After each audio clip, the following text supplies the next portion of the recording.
Malinaw, Radyo Bida, 747 sa iyong mga piitan. Inihatid sa inyo ng With Love John Foundation Incorporated sa ilalim ng pamumuno ni Dr. Bernie Miguel sa pakikipagtulungan ng Department of Education, Kidapawan City Division, Provincial Government of Cotabato at ng Notre Dame Broadcasting Corporation. Ito ang Radyo Eskwela. Radyo Eskwela. Lunes hanggang Biyernes, ganap na alas 10 hanggang alas 11 ng umaga at alas 3 hanggang alas 4 ng hapon. Radyo Eskwela sa DXND, Radyo Bida.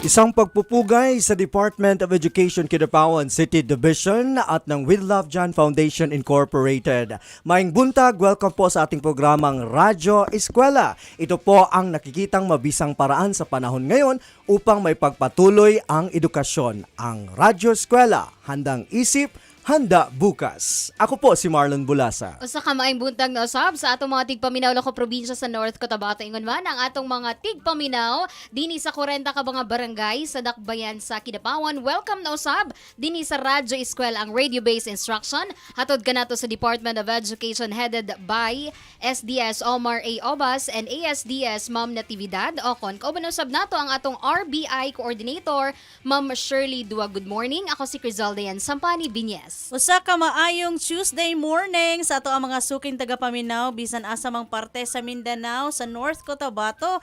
Happy morning po sa ating mga listeners, sa ato ang mga ginikanan, sa ato ang mga learners karon, and I'm sure andam na gyud mo sa ato ang lesson. Kini si Gladys Mir Pontongan. Karong buntaga atong ipasundayag ang RBI sa English grade 9 o grade 10. Ayan, I know and I believe that our grade 9 learners sa atong English, week 4 is, week 4 ba? Week 5 na. Week 5 is ready na po para sa inyong mga modules. So get your modules and then review.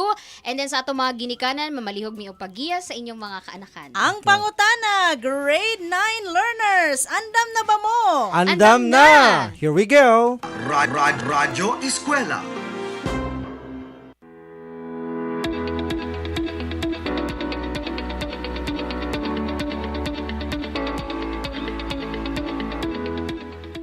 Hello, grade 9 students. How's your day? Are you up for a new lesson? Welcome to another episode of Radio Eskwela.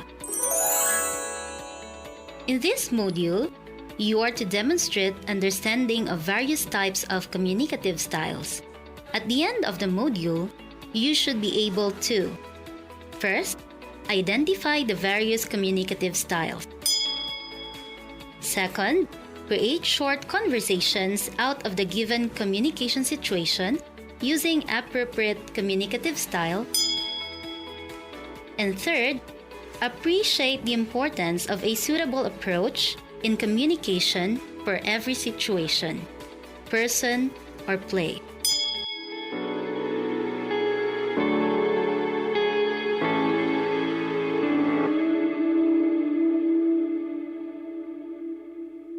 Before we will start, let us first know your prior knowledge about our lesson. Open your modules on page 2, and let us have a pre-test. For letter A, write true if the statement is correct, and false if it is incorrect. Write your answer on separate sheet of paper. Are you ready? Let's go! Number 1. Communicative styles are also called language registers.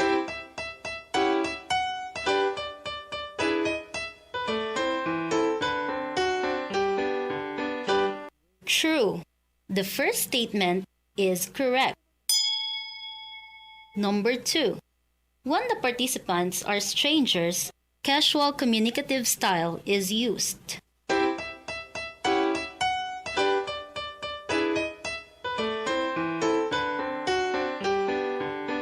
False.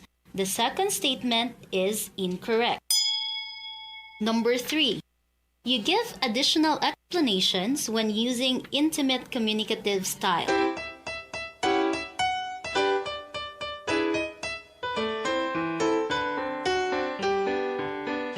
True. The third statement is correct. Number 4. Using correct grammar usage should be applied when talking with your best friend.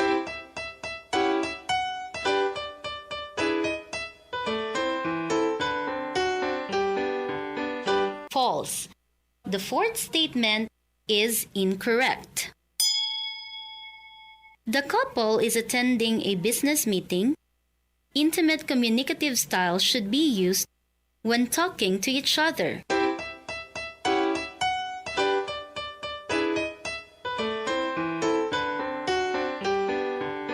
False. The fifth statement is incorrect. For letter B, match the participants or persons involved or situation from column A to the appropriate communicative style in column B. Write your answer on a separate sheet of paper. Are you ready? Let's begin. The answer for number 1 is letter A. The answer for number 2 is letter E. The answer for number 3 is letter A. The answer for number 4 is letter E. The answer for number 5 is letter E. The answer for number 6 is letter C. The answer for number 7 is letter C. The answer for number 8 is letter C. The answer for number 9 is letter B. And finally, the answer for number 10 is letter D. Good work! In your previous module, you studied about using conditionals in expressing arguments. This time, you will study how to employ the appropriate communicative style for various situations. Kindly open your modules on page 3 and let's answer Activity 1 under What's New?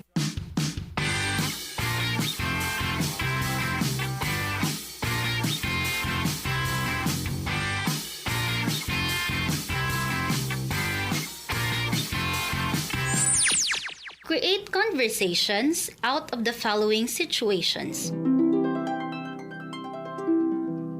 Try to imagine conversing about the topics to different people you know. What words would you wish to say? Write your answer on a separate sheet of paper. Let's start! The first situation is, you want to tell your friend that you won first place in the news writing contest during the school's press conference. Using your own words, how will you tell your friend? Write your answer on a separate sheet of paper.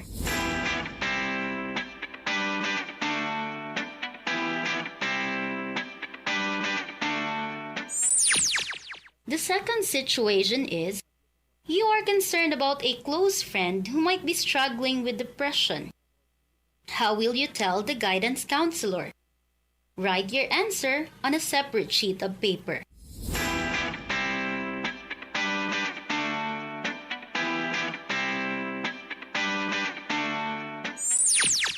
Are you done answering?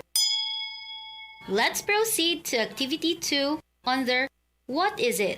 Answer the following questions. Write your answer on a separate sheet of paper. Number 1. Were you able to say the appropriate word in the given situation? How?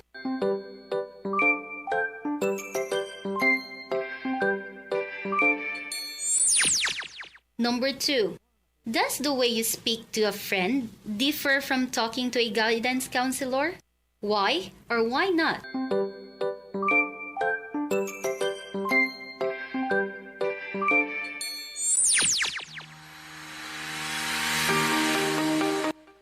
With the activity you've done a while ago, you found out that a certain manner or style should be applied to specific person or persons you are speaking with.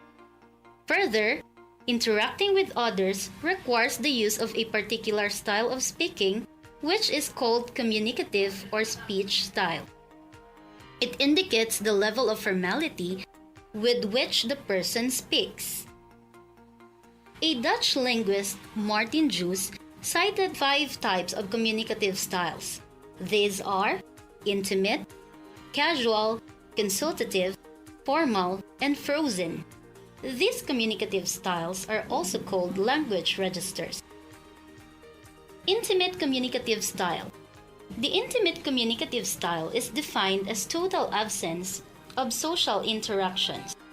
This style is used by participants who know each other well or share a very close relationship, such as between close friends, siblings, husband and wife, parents and children, and boyfriend and girlfriend. The participants in this style do not need for a clear articulation of words or additional explanations. They may use words of endearment such as babe, love, dear, honey as a sign of intimacy. Casual communicative style. The casual communicative style uses a language used between friends, peers, colleagues, or family. Most of the ambience with this style is relaxed and very light. And so, the participants may use group language only members of the group can understand. Jargon, slang, or the vernacular language are used. The tone is conversational and interruptions are very common. Also, nicknames are used in addressing one another. Consultative communicative style. The consultative speech style happens in a two-way participation. It is used in semi-formal situations in which a speaker needs to provide background information. The listener participates by giving feedback. Thus, both the speaker and the listener are active participants. Take note that this style is often used in business or in other professional situations, such as conversations between a doctor and a patient, or a teacher and a student.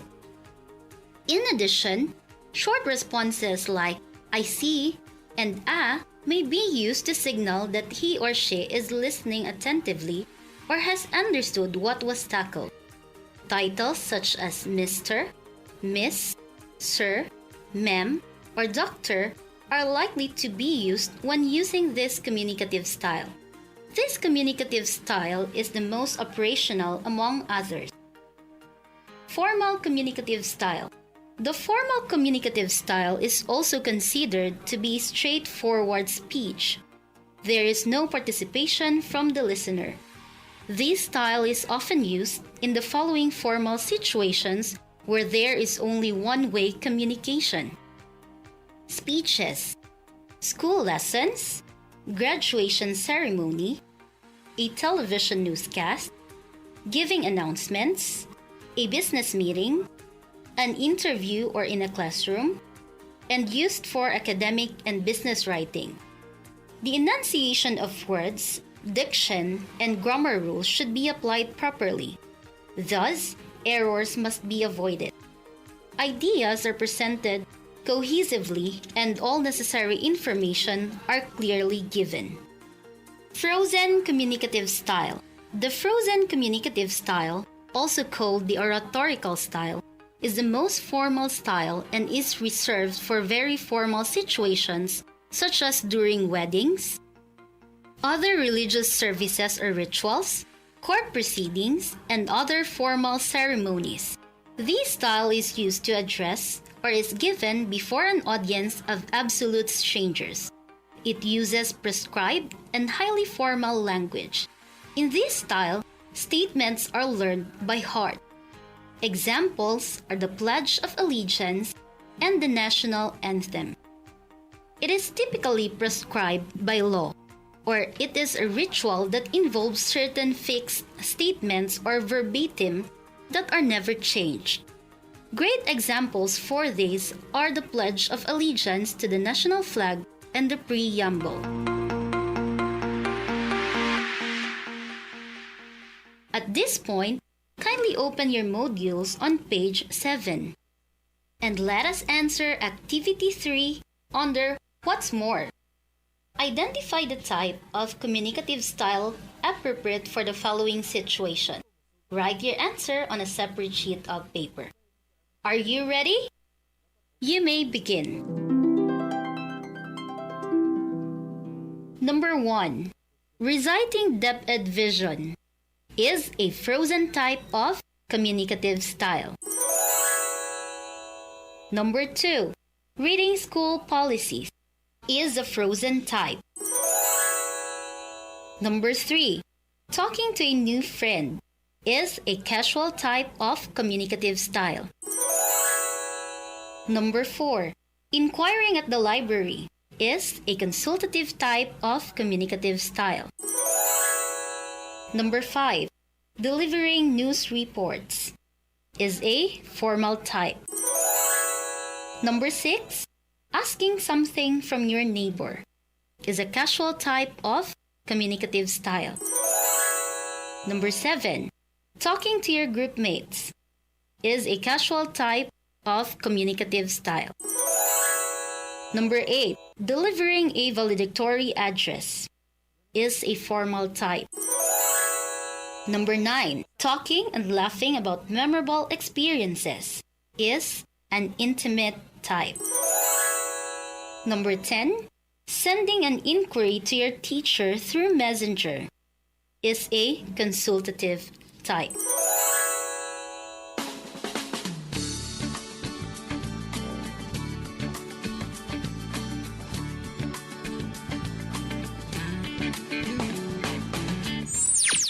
Great work, grade 9 learners! This time, we are going to answer Activity 4. Choose the correct statement based on the situation. Write your answer on a separate sheet of paper. I will give you 5 minutes to answer. Good morning. Good morning. Good morning. Good morning. 1, 2, 1, 2, 3. Good morning. Good morning. Hello and how are you?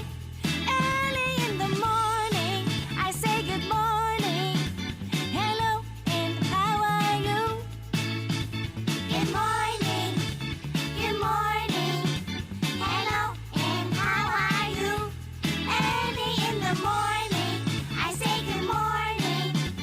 Hello and how are you? In the morning, I clap my hands. In the morning, I do my dance. In the morning, I shout hooray. This is gonna be a wonderful day. Good morning. Good morning. Hello and how are you? Are you done? Let us check. The answer for number 1 is letter D. The answer for number 2 is letter A. The answer for number 3 is letter C. The answer for number 4 is letter D. The answer for number 5 is letter D. The answer for number 6 is letter B. The answer for number 7 is letter B. The answer for number 8 is letter C. The answer for number 9 is letter D. The answer for number 10 is letter C.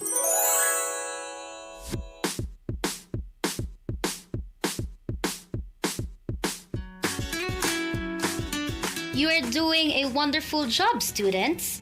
You are now ready for an assessment.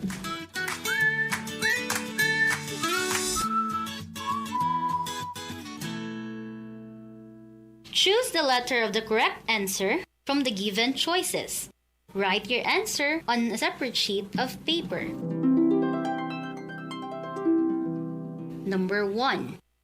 What speech style is characterized by a complete absence of social interactions? A. Casual.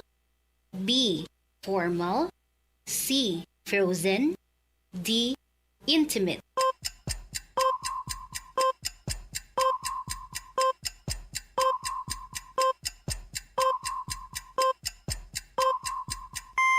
Number 2. In which of the following situations would the casual communicative style be used? A. During a business meeting. B. While chatting with a classmate. C. While conversing with husband or wife. D. While speaking with a person in authority.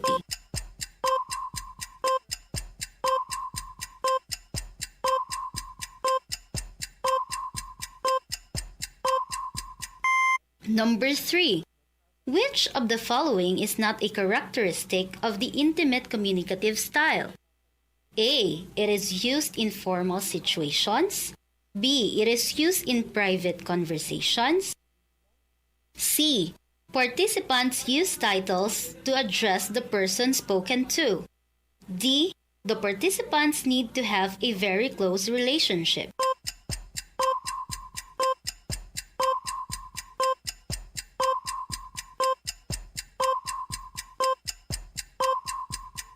Number 4.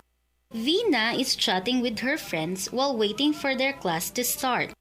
They were talking about what they did over the weekend and how they studied for their upcoming exams.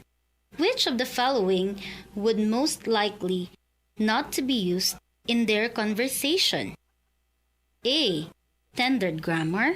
B. Slang and contractions. C. Loose sentence structure. D. Rapid pronunciation of words.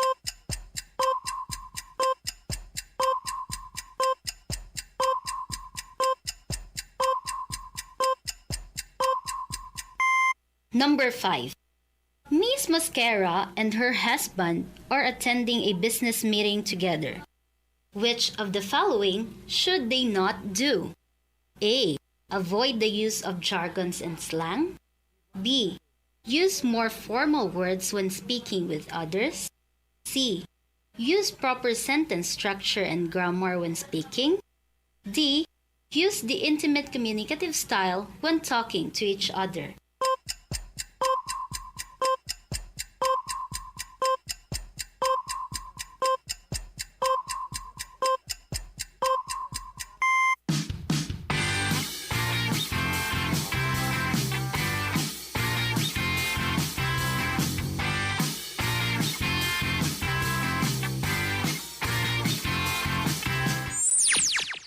Congratulations, students!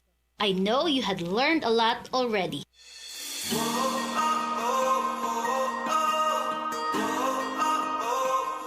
Make sure to answer all the activities in your module and always remember, stay positive. This has been your radio teacher for today, Teacher Susie Tanyala. Keep safe. Until next time.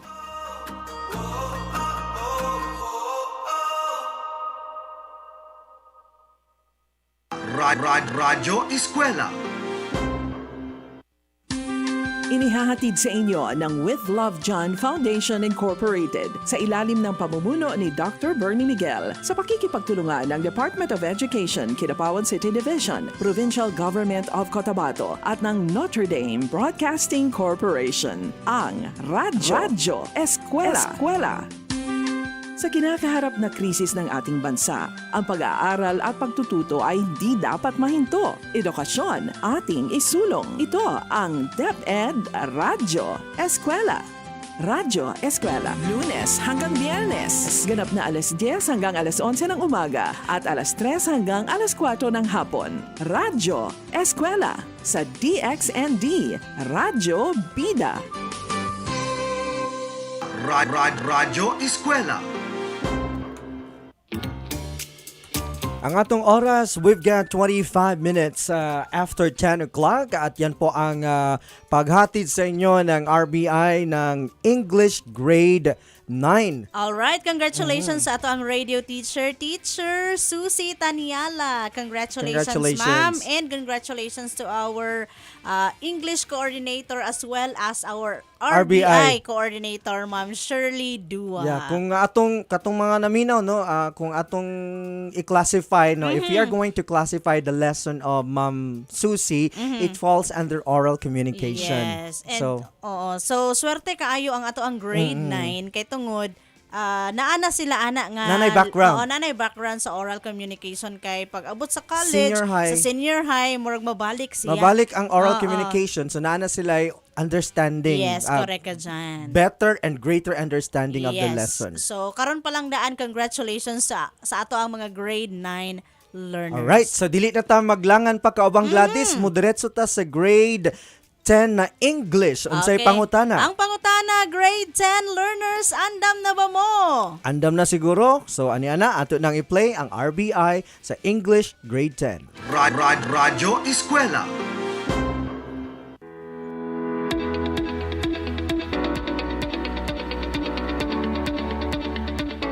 Hello, grade 10 students. How are you today? Are you ready to learn? Welcome to another episode of Radyo ESKWELA. In our daily lives, we encounter people who may test our capabilities to stay tranquil, uphold our courage, and expand our patience.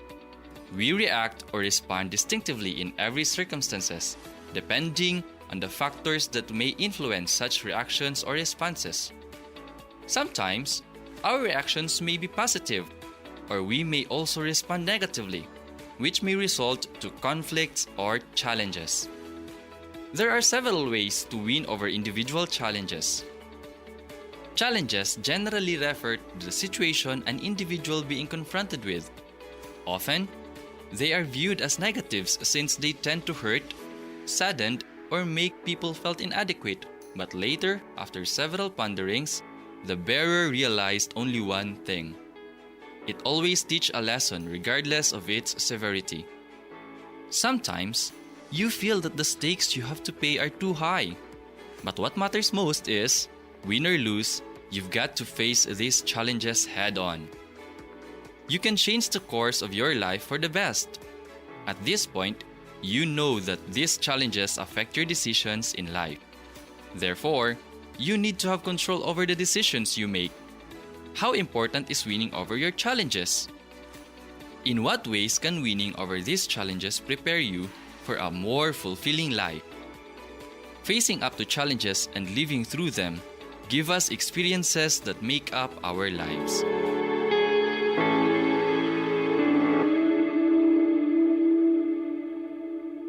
After going through this module, you are expected to: first, list down personal challenges encountered or experienced from the past.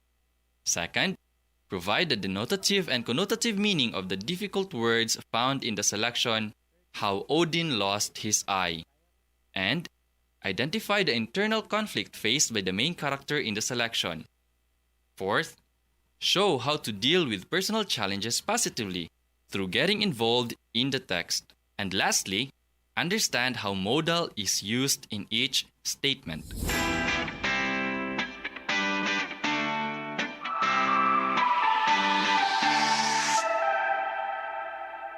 Let us check your prior knowledge. Listen carefully as I read each selection. Answer the following questions correctly. Write the letter of the correct answer on a separate sheet of paper. Are you ready? For numbers 1 to 4.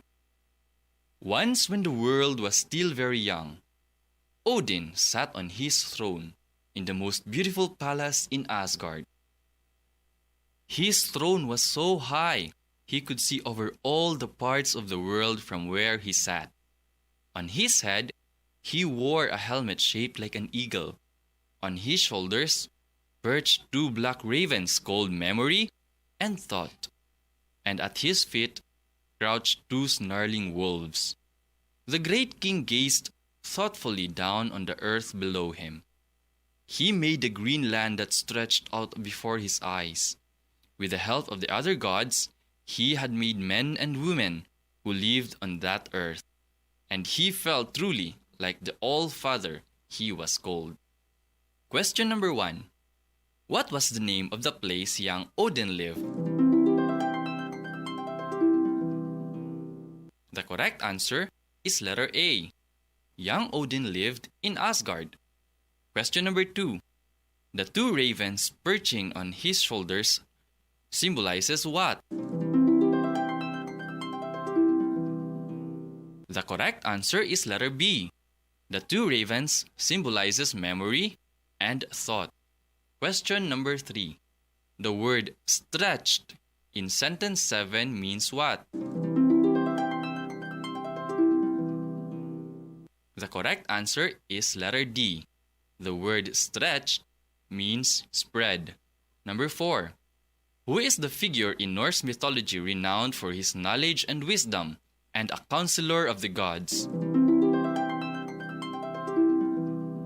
The correct answer is letter B. Odin. For questions 5 to 8. All seemed to be going well. Odin found it hard to think of evil times. But he knew that the frost giants were only waiting for a chance to bring trouble to his children. There were the ones who brought cold and ice to the world and shook the earth in anger. They hated Odin and all the work of the gods. And from high on his throne, Odin looked down beyond the earth deep into the gloomy lands of his enemies. He saw dark figures of huge men moving about. They looked like evil shadows. He, the king of the gods, must have more wisdom. It was not enough just to see his enemies. He must know more about them. Question number 5. In the fifth sentence of the reading selection, the word gloomy means what? The correct answer is letter C. Gloomy means dark. Number 6. The second paragraph in the selection shows that the correct answer is letter A. Odin needs to be as knowledgeable as his enemies. Number 7. What can the enemies possibly do to the earth? The correct answer is letter B. Take people and make them their slaves. Number 8. The last sentence in the second paragraph expresses what? The correct answer is letter B. It expresses obligation. For questions number 9 to 15. But once the king of the gods had made up his mind, nothing could change it. He was not afraid to look upon sorrow and death. What is your price, aged Mimir? Odin asked. You are the great and good Odin, answered Mimir. You have worked hard to make the world.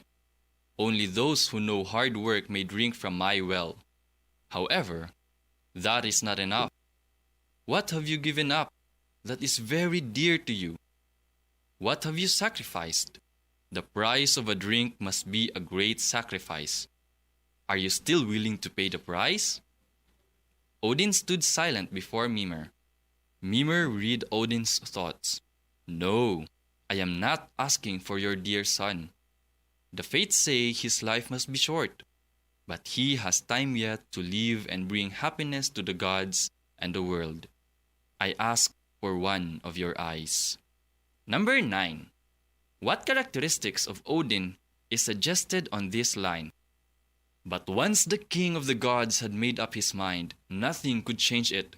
He was not afraid to look upon sorrow and death. The correct answer is letter A.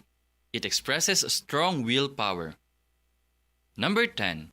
The line from the story how Odin lost his eye, the fate says his life must be short, but he has time yet to live and bring happiness to the gods and the world, suggests what?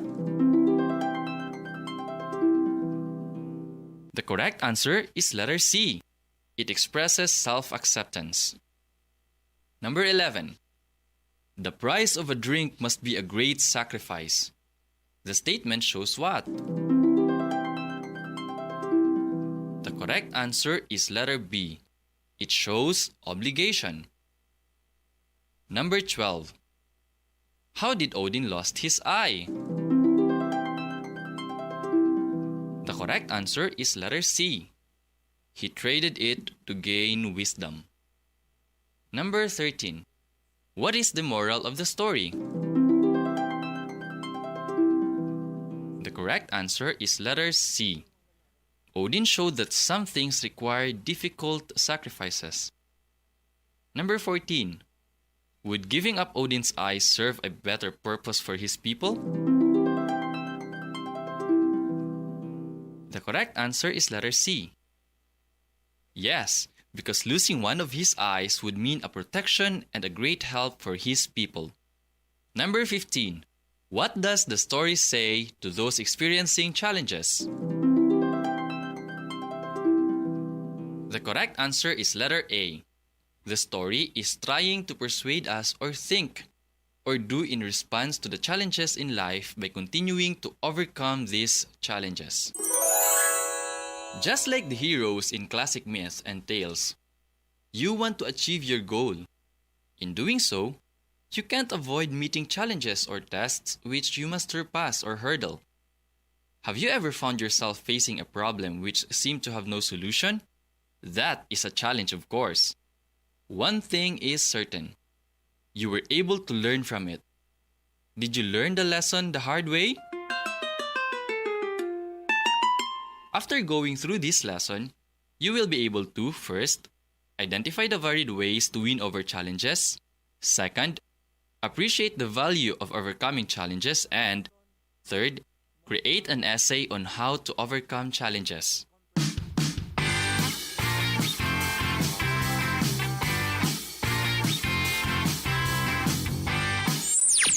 Kindly open your modules on page 5.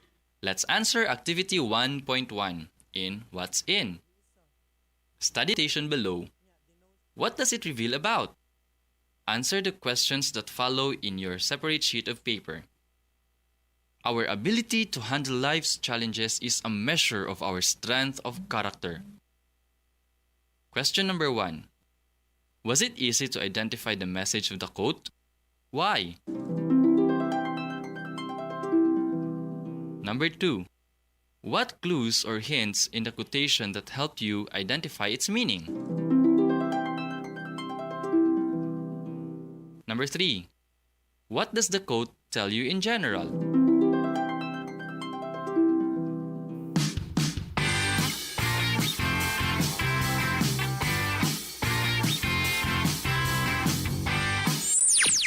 Let us now proceed to activity 1.2. Let's connect on page 6. Answer the following questions below on your separate sheet of paper. Number 1. Think back and list down at least 10 personal challenges you have experienced or encountered in the past. You may do more than 10 if you wish. Number 2. Have you overcome those challenges that you have encountered? Number 3.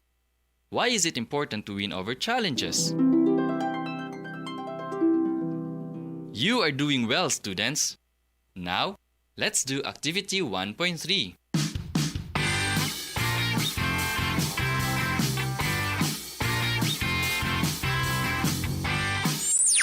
We look up to people because we admire them on how they were able to successfully overcome challenges. Think of a person that influences you most in winning over individual challenges in life. Answer the questions below on a separate sheet of paper. Number 1. What are the challenges that the person who influenced you the most has faced? Number 2. What actions were attempted at solving the challenges of your idol? How did these actions result to? Number 3. Why do you think people should face challenges in life?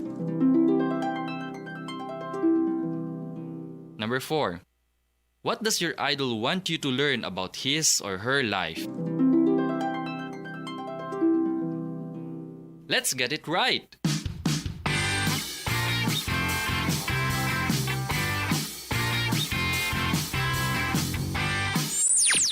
This time, students, answer activity 1.5 on page 7 of your modules.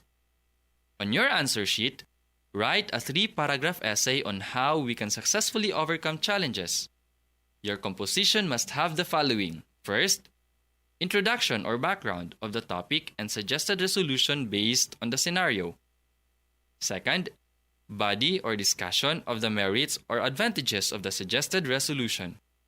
And finally, conclusion or summary of points to convince your friend to take your suggested action or have a better opinion. Let us now proceed to Lesson 2. Open your modules on page 8. Denotative and connotative meaning of words.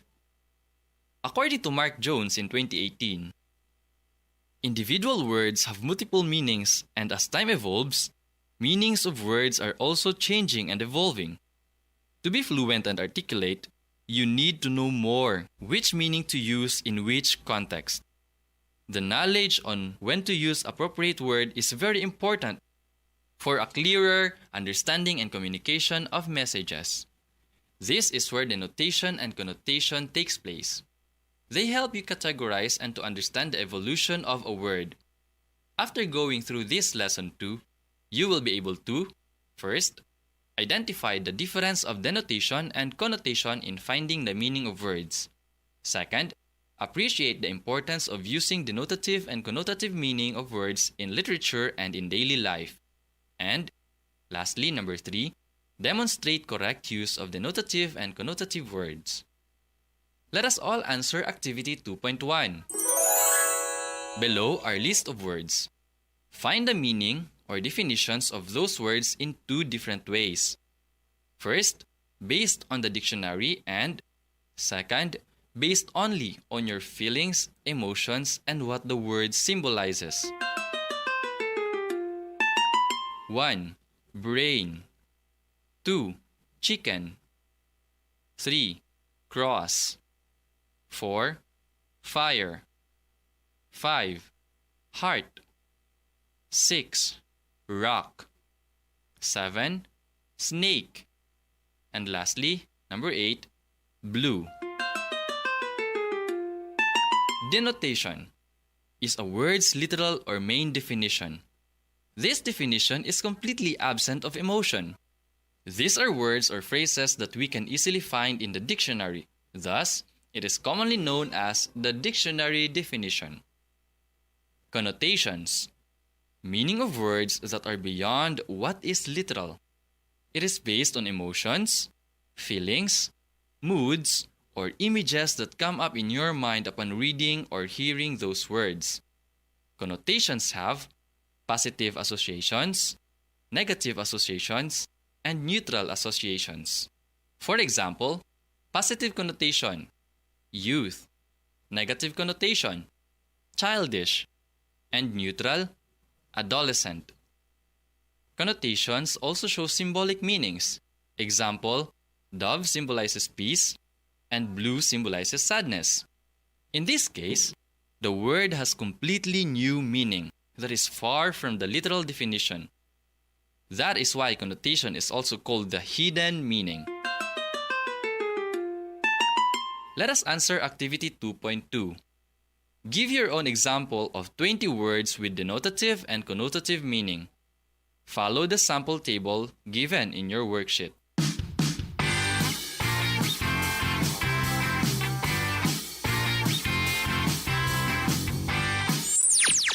On activity 2.3, write down the importance of using denotative and connotative meaning of words in 3 to 5 sentences.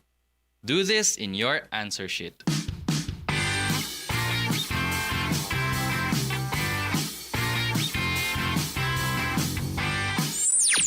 This time, we are going to do a Venn diagram.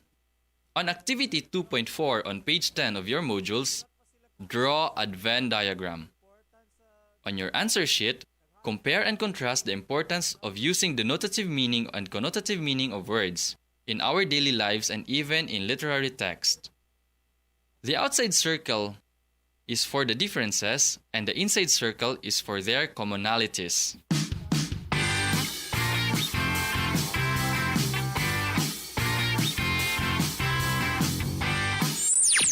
Let us now proceed to Lesson 3. Open your modules on page 11. Analyzing characterization based on the story How Odin Lost His Eye. Knowledge gaining process always requires a sacrifice. In the story we are about to discuss, God Odin could not grab the entirety of universal wisdom himself, but he needed to give up some things in exchange. Some people now prefer their comfort zone and believe that the difficult task is not worth the try. He proved that he chased after what set his heart on fire no matter what the price he had to pay. It also reveals to us his true nature and the guiding belief that no sacrifice is too great for true wisdom.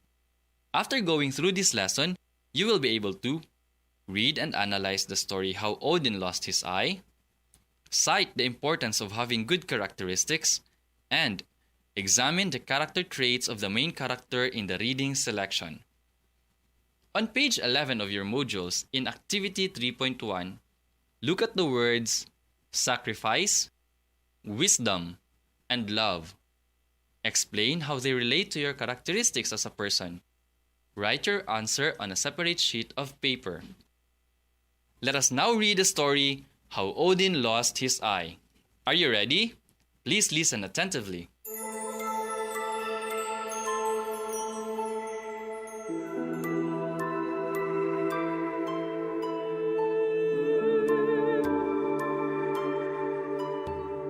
Once when the world was still very young, Odin sat on his throne in the most beautiful palace in Asgard. His throne was so high that he could see over all the parts of the world from where he sat. On his head, he wore a helmet shaped like an eagle. On his shoulders perched two black ravens called Memory and Thought. And at his feet crouched two snarling wolves. The great king gazed thoughtfully down on the earth below him. He had made a green land that stretched out before his eyes.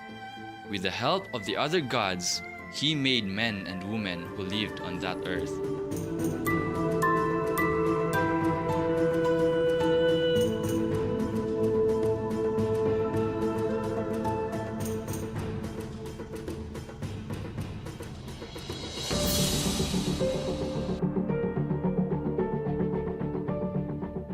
The fair elves had promised they would help his children of the earth.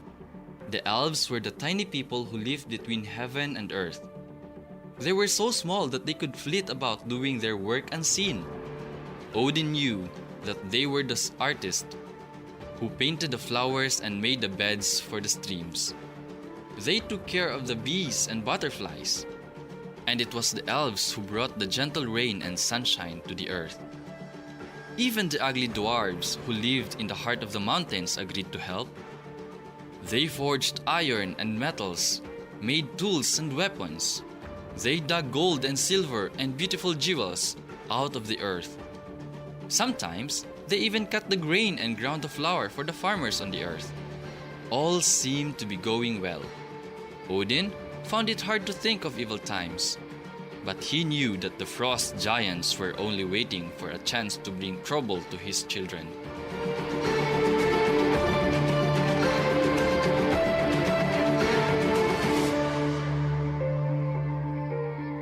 They were the ones who brought cold and ice to the world and shook the earth in anger. They hated Odin and all the work of the gods. And from high on his throne, Odin looked down beyond the earth, deep into the gloomy lands of his enemies. He saw dark figures of huge men moving about. They looked like evil shadows. He, the king of the gods, must have more wisdom. It was not enough just to see his enemies. He must know more about them. So, Odin wrapped his tall figure in a blue cloak. Down from his throne he climbed, down the broad rainbow bridge. He strode and across the green earth till Isle came to one of the roots of the great evergreen tree. There, close by the tree, was a well full of clear water. Its surface was so still it was like a mirror. In it, one could see pictures of things that had happened and things that were going to happen. But beside the well sat an old man. His face was lined with troubles of the world. His name was Mimir, which means memory. No one, Not even the great Odin could see the pictures in the well unless he first drank some of its water. Only Mimir could give the magic drink.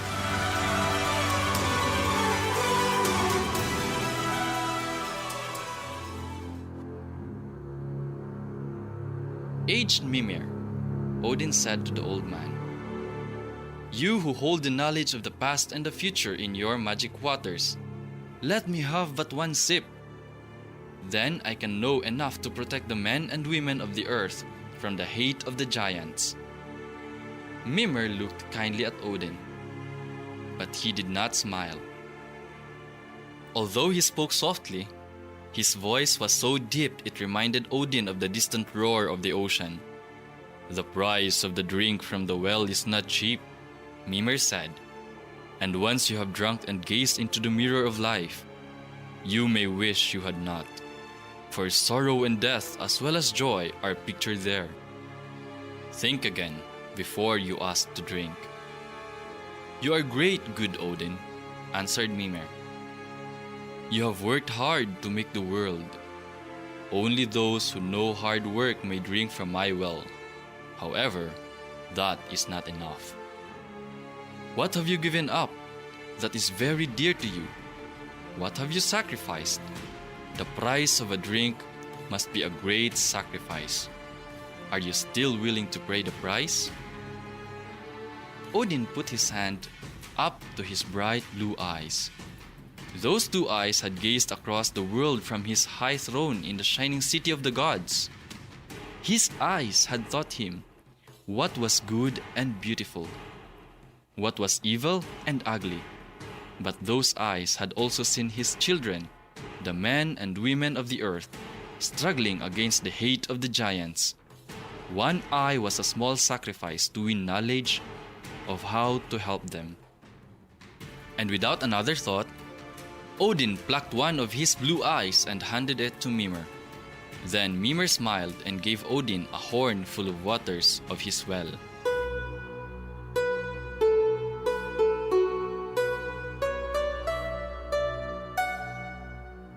"Drink deeply, brave king, so you may see all that you wish in the mirror of life." Odin lifted the horn to his lips and drank. Then he knelt by the edge of the well and watched the pictures passing across its still and silent surface. When he stood up again, he sighed, for it was as Mimir had said. He had seen sorrow and death as well as joy. It was only the glorious promise at the end that gave him courage to go on. So, Odin, the great king of the gods, became one-eyed. If you can find Mimir's well, you will see Odin's blue eye resting at the bottom. It is there to remind men and women of the great sacrifice he made for them.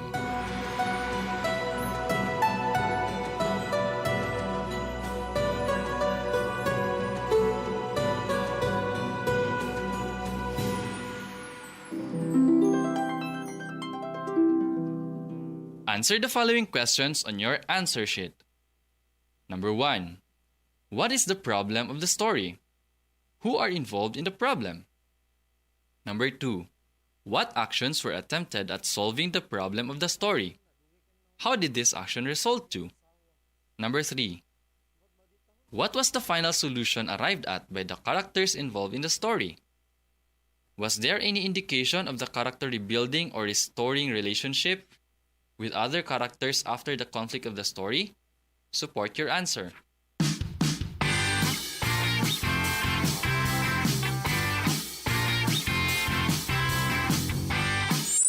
You have just intently studied the story of how Odin lost his eye. Focus on the plot structure of the story and analyze the conflict experienced by the main character Odin. Fill out the worksheet on Activity 3.3 on page 14 in your answer sheet. In your answer sheet, answer the questions below.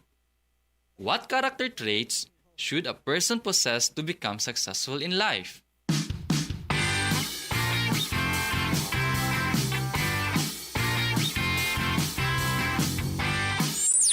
Let us now proceed to Lesson 4. Open your modules on page 16. Modals.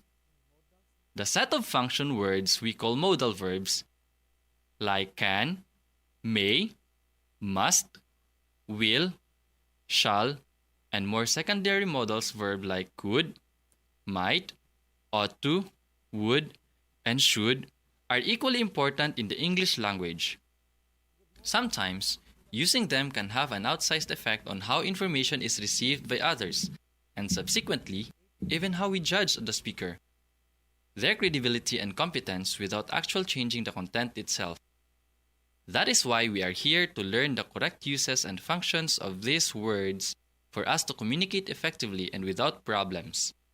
After going through this lesson, you will be able to first identify modal verbs used in expressing permission, obligation, and prohibition. Second, cite the importance of using these modal verbs in everyday living, especially in written or spoken communication of ideas. And lastly, construct sentences using modal verbs of permission, prohibition, and obligation correctly. A modal is a type of auxiliary verb, also known as helping verb, that is used to express ability, probability, possibility, permission, prohibition, obligation, and many more. The modal verbs in English are can, could, may, might, will, would, must, shall, should, and ought to.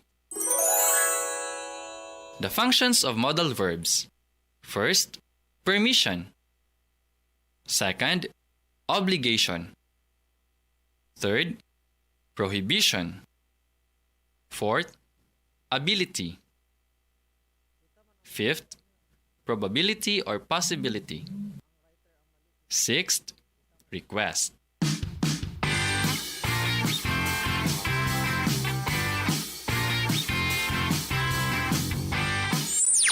You have already learned the 6 functions of modal verbs. It's now your time to construct 3 sentences in each function of modal verbs. Do this in your answer sheets. You are now ready for an assessment. For you to determine how much you've learned,